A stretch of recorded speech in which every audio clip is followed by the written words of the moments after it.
6월의 셋째 주일은 교단이 정한 통일 주일이며 특수 선교 주일이기도 합니다. 이 통일 주일은 6월은 호국의 달, 나라와 민족의 큰 아픔, 전쟁의 상흔과 분단의 장벽 속에 여전히 힘겹고 어려운 삶을 살아가는 이 한반도에 복음 안에서 하나님의 전능하심 중에 평화의 주로 통일의 역사를 이루어지기를 바라는 교단의 마음과 염원이 모아져 북한선교위원회를 조직을 하고, 그래서 전국 교회 성결교회는 오늘 통일 주일로 지키게 되어 있습니다.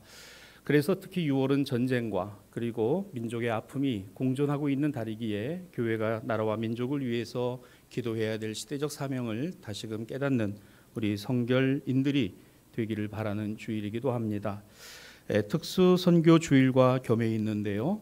우리 교단은 일반 지역교회뿐만 아니라 각각의 선교단체와 선교 조직들을 두고 오늘 성결의 복음, 그리스도의 생명의 복음을 전하는 일에 최선을 다하고 있습니다. 일반적인 자리가 아니라 군 목사님들, 또 경목 활동들, 또 각 학교에서의 교목 활동뿐만 아니라 이와 같은 특수 선교 지역에서 그리스도의 복음, 사중 복음을 힘있게 전하는 일에 최선을 다하시는 목회자들을 기억하고 사역지를 기억하는 주일이 특수 선교 주일이기도 합니다. 그래서 여기에는 큰 의미로 본다면 우리 선교사님들도 포함이 된다, 이렇게 생각할 수 있겠습니다.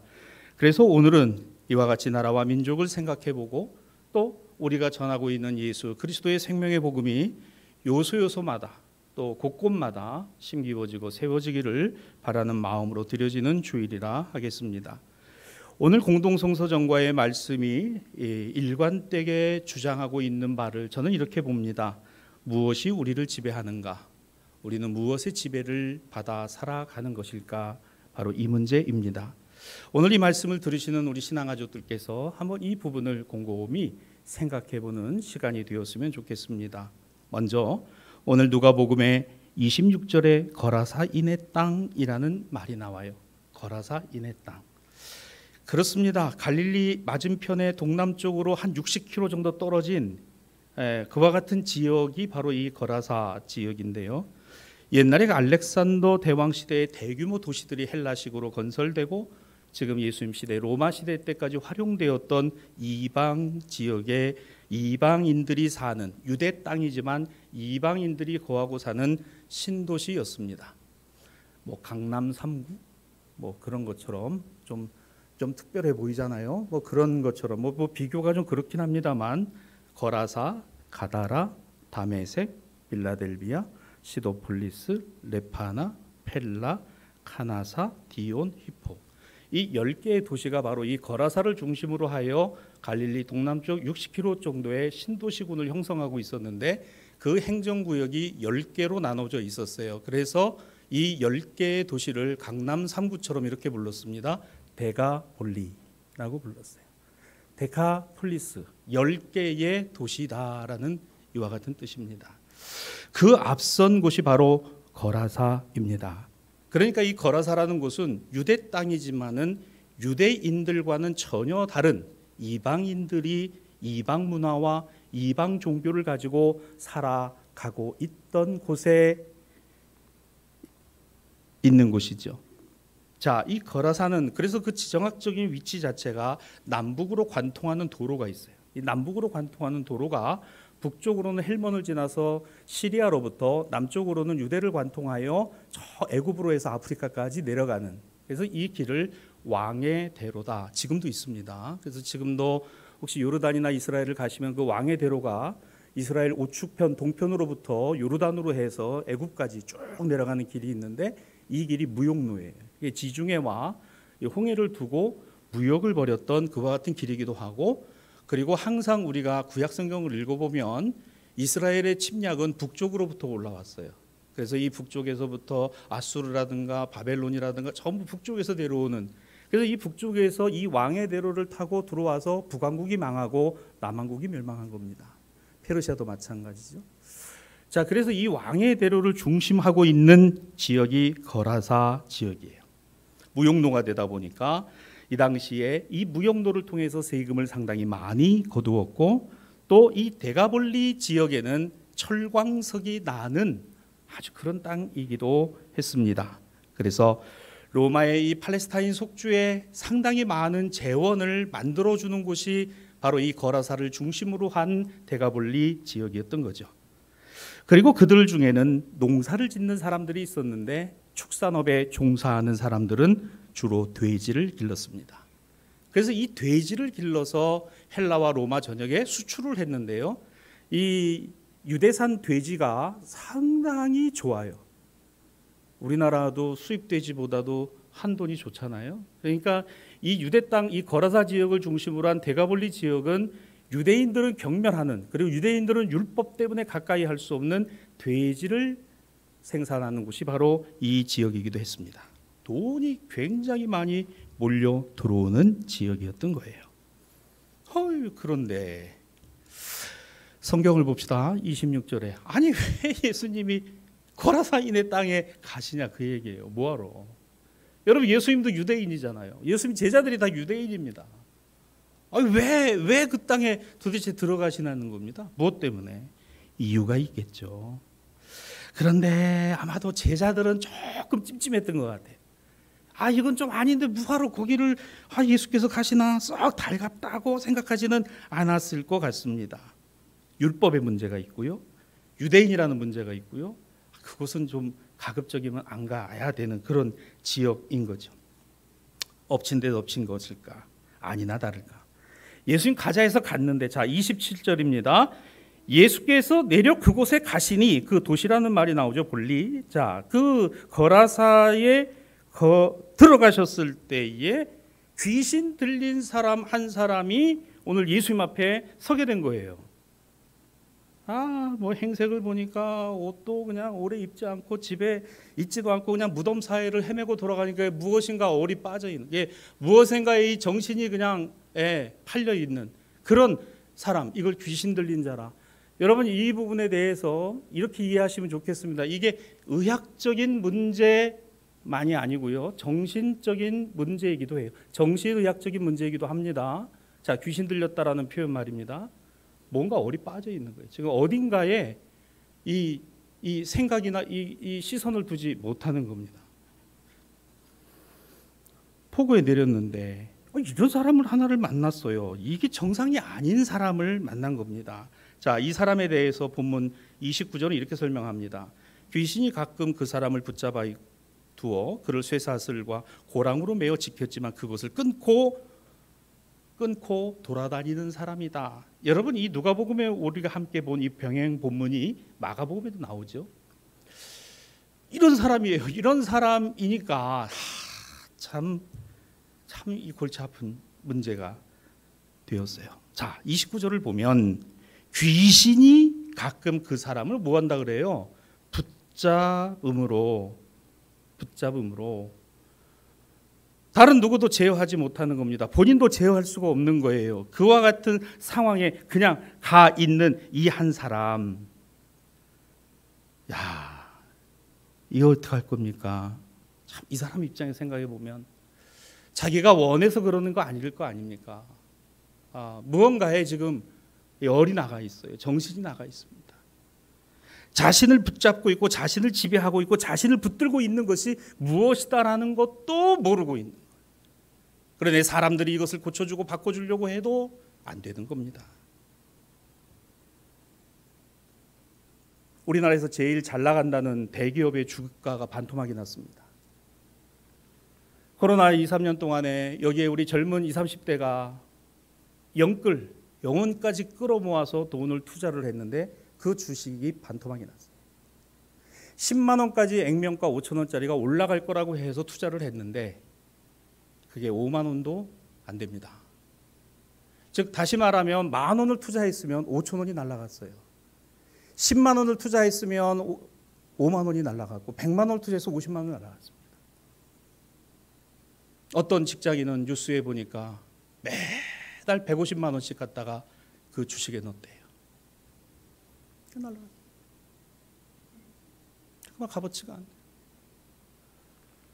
댓글들에 보면은 한강물이 따뜻하다.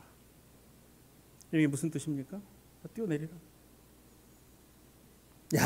내가 직장 생활 새빠지게 해서 월급 200만 원, 300만 원, 400만 원 받은 거에 절반씩 갖다가 주식에 넣었는데 그게 절반이 탁탁탁 날아가서 휴지 조각이 되고 공중분해되고 말았어요. 눈에 초점이 있어요? 없어요. 직장 생활이요? 못합니다. 얼이 빠져 있는 거예요. 그러다 보니까 욜로, 아휴, 모으면 뭐하냐. 캐세라세라, 지금 쓰고 죽자. 모아봐야 이자도 안 되고 그거 가지고 투자해봐야 날라갈 거. 그래서 그냥 그 명품백 1,000만 원짜리 사고 그냥 외제차 사고 그냥 그래서 이거나 살다가 뭐 결혼 그거 해서 자식 낳아 뭐해, 자식에게 뭐 좀 뭐 나 먹고 그냥 살다가 여행이나 다니다 죽으면 그만이지. 욜로족이라. 그러니까 그렇게 갔다가 지금 돌 20, 30대 이 젊은이들이 얼이 빠져 있어요. 정신이 빠져 있다니까요. 지금 뭘 보고 있는지, 옷을 갈아입는지, 집은 들어와서 제대로 자는지, 매일 전광판 주식 시황판 보면서 아우 저게 언제 빨간색으로 바뀌나. 맨날 파란. 그래서 이 파란색 공포증에 걸려서, 파란색 아시죠? 주식 시황판 보시면요, 온통 파란불이면 전부 주가 떨어진다는 얘기예요. 주가 올라가면 이제 빨간색이 돼야 되는데 보이는 게 전부 파란색이라. 파란색. 이렇게 이해해 보십시다. 2000년 전에 이 거라사 땅에 있는 이 젊은이 말입니다. 귀신 들렸다라고 하는 게 뭐가 악한요? 여러분 무엇의 지배? 여러분 우리는 지배받을 수 있는 그와 같은 연약한 존재들입니다. 돈의 지배를 받고 주가의 지배를 받고 이자의 지배를 받고 권력의 지배를 받고 권세의 지배를 받기도 하고 지위의 지위를 받기도 하고 명예의 지배를 받기도 하더라는 거예요. 그게 우리입니다.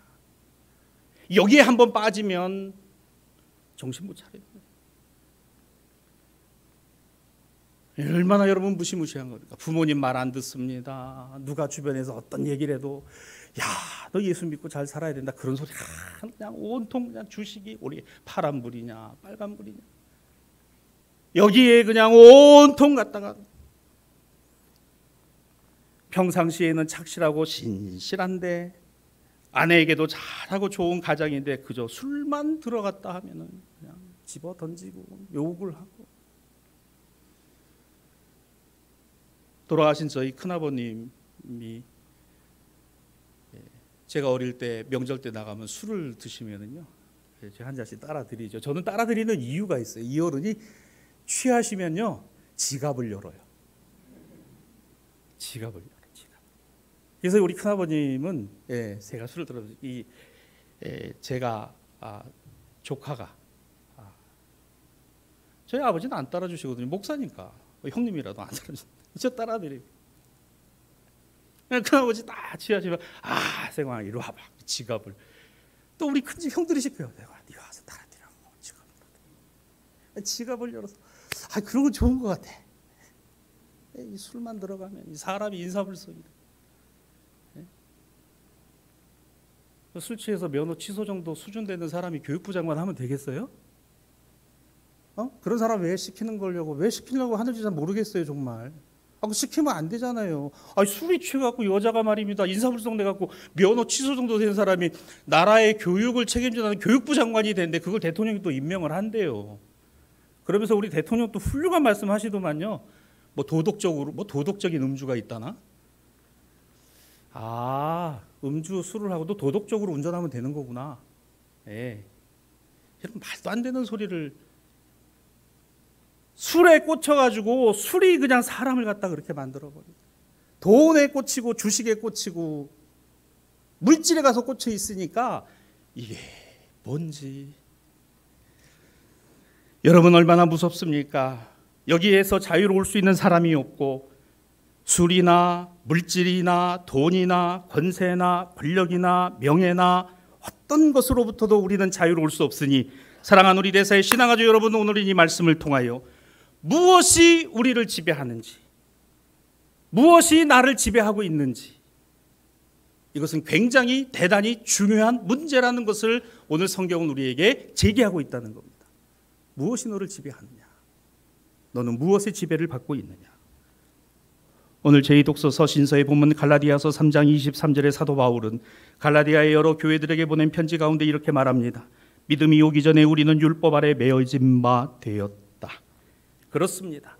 예수를 알기 전에, 예수님 믿기 전에, 믿음이 우리 안에 있기 전에 우리는 율법 아래에서 율법의 지배를 받고 살아가는 사람이었으나, 이어지는 25절로 26절, 믿음이 온 후로는 우리는 그 믿음으로 말미암아 그리스도 예수 안에서 하나님의 아들이 되었다.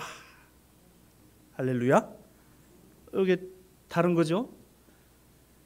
예수 그리스도를 알기 전에, 믿기 전에는 우리는 율법의 지배를 받고 살아가는 그와 같은 죄인이었으나, 예수 그리스도가 오시고 난 다음에 이 믿음으로 말미암아 우리는 죄인이 아니라 뭐다? 하나님의 아들, 하나님의 자녀. 지난주 수요일 날 제가 설명드렸죠. 갈라디아서 4장 29절 이하의 그리스도의 형상을 이루기까지. 그렇습니다. 여전히 우리에게 영향력이 있어요. 물질도, 권세도, 권력도, 돈도, 주식도 영향력이 있는 건 사실입니다. 그러나 지배는 받지 말아야 되는 거 아닙니까? 여기에 얽매여 있는 건 아니지 않습니까? 그러므로 성경은 우리에게 이렇게 얘기합니다. 그리스도 예수 안에 하나님의 아들이 되었다. 그래요. 우리를 지배하시려고 하는, 아닙니다. 지배하시는 거 아니라 예수 그리스도는 우리를 자유케 하시고 우리를 해방하시고 우리를 온전케 하시는 주님이신 줄 믿습니다. 이게 정상인 거예요. 이게 정상이에요. 저는 여러분들에게 오늘 말씀에 오해가 없기를 바랍니다. 돈의 지배를 벗어나 그리스도의 지배를 받자? 아니에요. 성경은 지배라는 단어를 쓰지 않습니다. 지배라는 단어는 힘의 단어입니다. 무기의 단어입니다. 권력의 단어입니다. 이게 지배예요. 오히려 그리스도는 우리를 어떻게 해요? 자유케 하시는, 우리를 해방하시고 우리를 놓아주시니 그리스도 안에 자유, 이것이 바로 온전한 하나님의 통치 안에 있는 하나님의 자녀들이라는 사실을 자각하고 인식하고 깨닫는 것이다. 여러분, 분명히 말씀드려요. 물질이나 돈이나 재물이나 권세나 권력이 필요 없다는 거 아닙니다. 그것이 우리에게 영향을 주고 그와 같은 영향 아래 있는 것 당연해요. 그러나 지배는 받지 맙시다. 또 내 초점을 잃어버리지 말자고. 돈 버는데 혈안돼서 신앙 버리지 맙시다. 주가 주식판 쳐다볼 시간에 성경 보는 시간 좀 놓치지 말기를 바랍니다. 권세와 권력이 눈앞에 있다고 가정도 다 팽개치고 집안도 팽개치는 그런 짓은 좀 하지 맙시다. 이것이 그리스도 안의 자유. 오늘 무엇이 우리를 지배하는가? 무엇이 나를 지배하고 있는가? 그러기에 오늘 본문 29절에 예수께서는 더러운 귀신을 명하사 그 사람에게서 나오라! 그 사람에게서 나오라! 정신 차리라. 정신 차리라. 얼마나 여러분 불쌍한 사람이 몰라요. 자기가 옷을 며칠째 안 빨아 입고 이러고 있는지, 머리를 감았는지 안 감았는지, 밥을 먹었는지 안 먹었는지. 이게 더러운 귀신의 지배를 받는 게 아니고 무엇입니까? 자신이 원하는 인생을 살아가는 겁니까? 자신이 원하지 않고 타의에 의해서 무엇인가에 붙들려서 살아가는 이와 같은 인생을 주님이 만나시고, 그러니까 여러분, 저는 우리 주님이 너무너무 감사한 거예요. 제자들이 뭐라고 하건 말건 이러고 거라사 이네 땅에 가신 이유는 누구 때문일까? 바로 이 젊은이, 이 사람 때문인 거예요. 이 사람 하나를 구원하시기 위해서. 군대라 그러잖아요, 여러분. 도대체 이 군대, 당시에 용어로 적용을 하면 로마 군단의 규모로 군대면요 약 6,000명 정도의 병력이에요. 그러면 그 정도의 힘을 가진 이 거라사의 이 젊은이, 귀신 들린 이 젊은이, 여러분, 예수님이 그를 만나서 그 인생을 바꿔주셨어요. 사랑하는 대사의 신앙하죠, 여러분. 우리는 주님을 만나 우리 인생이 변화되는 경험을 하며 살아가는 줄 믿습니다. 주님을 만나야 지배로부터 벗어나는 거예요. 주님을 온전히 만나야 그 지배로부터 자유로울 수 있는 것입니다. 자, 이 사건을 통해서 우리는 한 사람의 인생이 예수님을 만나 어떻게 달라지는지를 보았습니다. 그러므로 오늘 누가복음 8장 39절은 이렇게 말합니다. 너 집으로 가서 하나님이 네게 어떻게 큰 일을 행하셨는지를 말하라 하시니 그가 가서 예수께서 자기에게 어떻게 큰 일을 행하셨는지를 온 성내에 전파하니라 라는 말씀으로 마무리되고 있어요. 맞아요. 이제 새로운 인생을 살아가는 거잖아요. 새로운 인생을 살아가는 거예요. 예수께서 그에게 너희 집으로 돌아가라. 너희 동네에 가서 이를 전하라. 증거하라. 그래서 그 동네 사람들, 그 집안 사람들뿐만 아니라 그 인근의 많은 사람들이 다 알게 된다. 데가볼리 저녁에. 여러분 얼마나 대단한 일이겠어요. 이 한 사람이. 마가복음 5장 20절입니다. 그가 가서 예수께서 자기에게 어떻게 큰 일을 행하셨는지를 데가볼리에 전파하니 모든 사람이 놀랍게 여기더라. 누가복음 오늘 본문과 병행되어 있는 바로 마가복음 5장 20절에는 이 사람에 대하여 예수께서 행하신 일을 데가볼리에 전파했다. 아까 그 10개의 그 도시 전역에 이것을 증거했다는 거예요. 사랑하는 대사의 신앙아주 여러분, 우리가 예수를 알고 예수를 믿어 우리의 삶을 들여다보고 있는 주변의 이웃들과 가족과 친지들이 저가 예수를 믿어 참 저의 인생이 달라졌구나, 삶이 달라졌구나, 이와 같은 소리를 들을 수 있기를 주님의 이름으로 축복합니다. 예수 만나면 달라진다는 거죠. 얼마나 복된 일입니까? 얼마나 귀한 일입니까? 한 사람이 정말로 한 사람이 그 인생을 바꿈으로 인하여 데가볼리 전역에 예수를 그리스도로 증거하고 전파하는 귀한 일이 되었으니 여러분, 이게 전도고 이것이 선교인 것이죠. 그는 예수님께서 이르시는 대로 온 성내에 가서 예수를 증거하고 전하는 전도자가 되었습니다. 사랑하는 대사의 신앙아주 여러분, 이처럼 우리가 무엇에 지배를 받는가는 굉장히 중요합니다. 아니, 내가 과연 무엇에 지배를 받고 있는지를 깨닫는 것이 가장 중요하다는 거예요. 그러므로 인하여 우리의 인생의 모습을 나를 지배하고 있는 것에 맡기지 말고 그 지배로부터 우리를 자유케 하시는 예수 그리스도에게 우리의 인생을 맡기기를 주님의 이름으로 축원합니다. 주님, 내 인생을 책임져 주시옵소서. 주님, 내 인생을 붙들어 주시옵소서.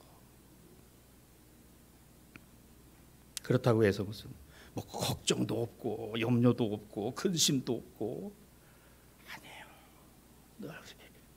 그러니까 기도하는 거예요. 그러니까 성령의 충만함을 걱정이 돼요. 제가 오늘 말씀을 전하면서 저와 여러분이 아멘, 그렇지, 주님께 내 인생을 맡겨야지 하지만 또 삶의 자리 나오면 또 여러분 이해하고 들으세요. 말씀을 전하고 강의하고 있는 저도 여러분 믿습니까? 하면서 여러분 아멘, 저도 아멘 하지만 저도 지금 머릿속이 복잡해요. 지금. 얼마나 복잡한지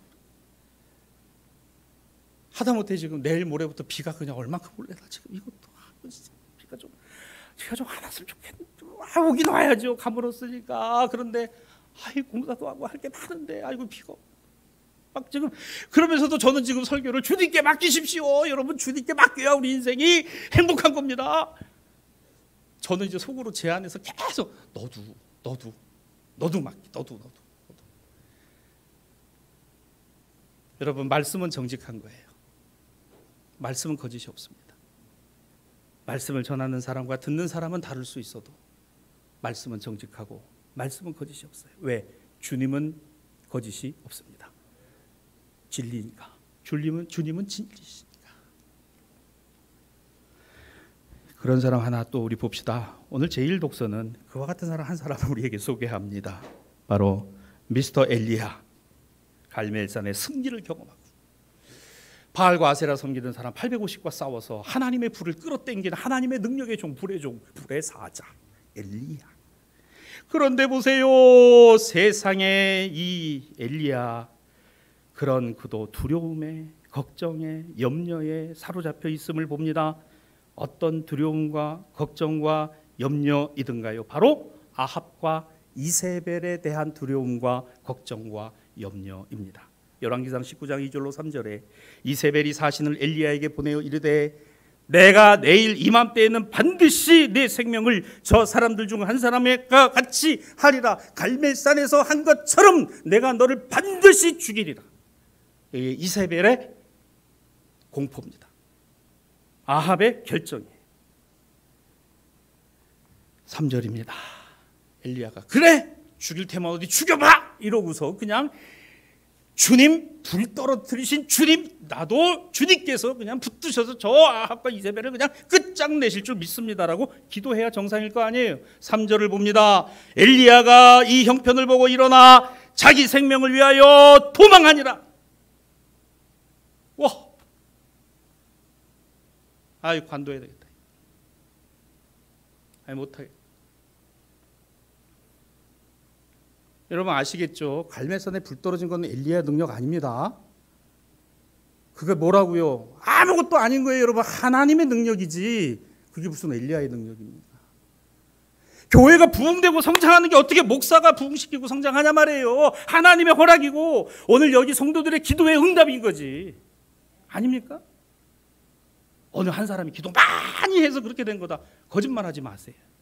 큰일 납니다. 그거 아니에요. 하나님이 하시는 거예요. 엘리야 보세요. 얼마나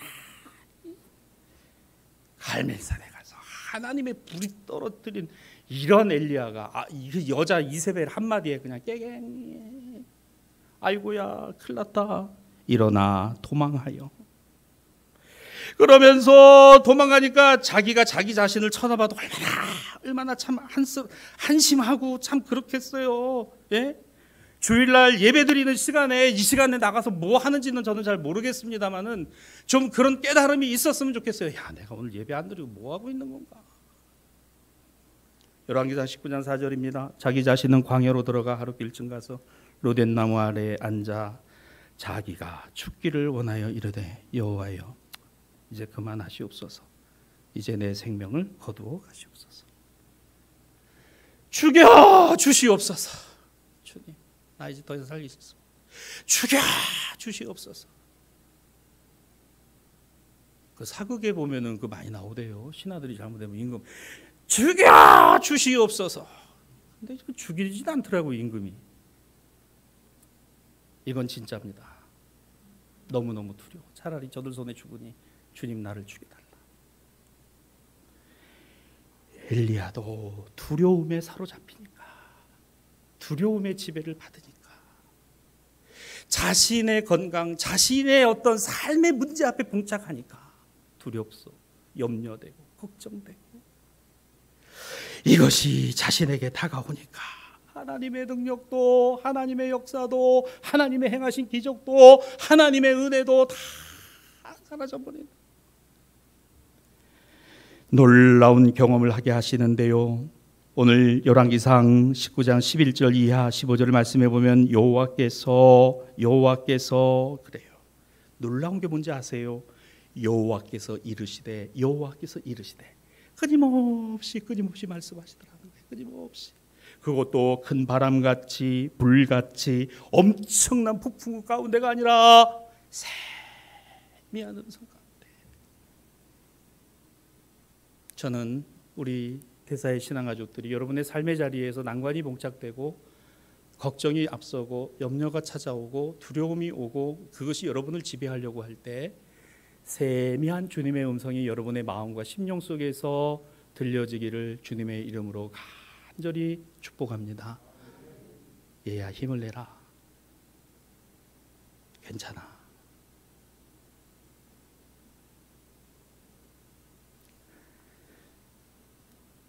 열왕기상 19장 12절로 13절입니다. 이 말씀 우리 같이 읽기 원합니다. 그리고 이것이 나의 경험이 되고 나의 신앙 고백이 되었으면 하는 마음으로 12절부터 시작. 또 지진 후에 불이 있으나 불 가운데에도 여호와께서 계시지 아니하더니 불 후에 세미한 소리가 있는지라. 엘리야가 듣고 겉옷으로 얼굴을 가리고 나가 굴 어귀에 섬에 소리가 그에게 임하여 이르되 엘리야야 내가 어찌하여 여기 있느냐. 너 지금 주식 시황판 볼 때 아니야. 너 왜 여기서 이러고 있니? 권력을 쫓아갈 때 아니야. 권세가 네 인생을 바꾸는 거 아니야. 돈이 너의 인생을 바꾸는 거 아니야. 뭔가 엄청난 기적이 아니라 귀신이 나간 역사는 엄청난 기적이죠. 근데 정말 기적이 뭔지 아세요? 내 가치관과 내 생각이 바뀌는 거예요. 내 관점이 바뀌는 겁니다. 이건요 절대로 나로는 안 되더라고요. 주님이 아니시면 절대로 바꿀 수 없습니다. 말씀을 정리합니다. 오늘 우리는 예배를 시작할 때 시편의 42편과 43편을 연편으로 읽었어요. 오늘 공동성서정과는 이렇게 배열이 되어 있습니다. 그런데 시편 42편과 43편을 연편으로 붙여서 우리가 읽고 봉독했습니다만 시편 42편 5절과 11절 그리고 시편 43편 5절의 공통점이 뭔지 아세요? 너는 하나님께 소망을 두라. 그가 나타나심으로 너를 도우시리라. 이거예요. 내 영혼아 어찌하여 내가 낙심하느냐 절망하느냐 두려워하느냐 그 지배 안에서 어찌할 바를 모르고 내 인생이 어디로 가는지도 모르고 불안해하느냐. 너는 하나님께 소망을 두라. 그가 나타나 도우심으로 말미암아 내 하나님을 여전히 찬송하리로다. 이와 같은 신앙과 믿음의 담대함으로 오늘 세상의 가치관과 물질적인 지배를 끊어내고 예수 그리스도 안에 자유함으로 오늘 주님이 우리를 인도하심을 따라서 복 있는 복된 인생의 삶을 누리시는 대사의 모든 신앙가족들이 되셨으면 좋겠고 여러분들의 자녀들이었으면 좋겠고 앞으로 자라날 여러분의 자손들이 되어지기를 기도하는 가정들이 되시기를 우리 주님의 이름으로 축원합니다.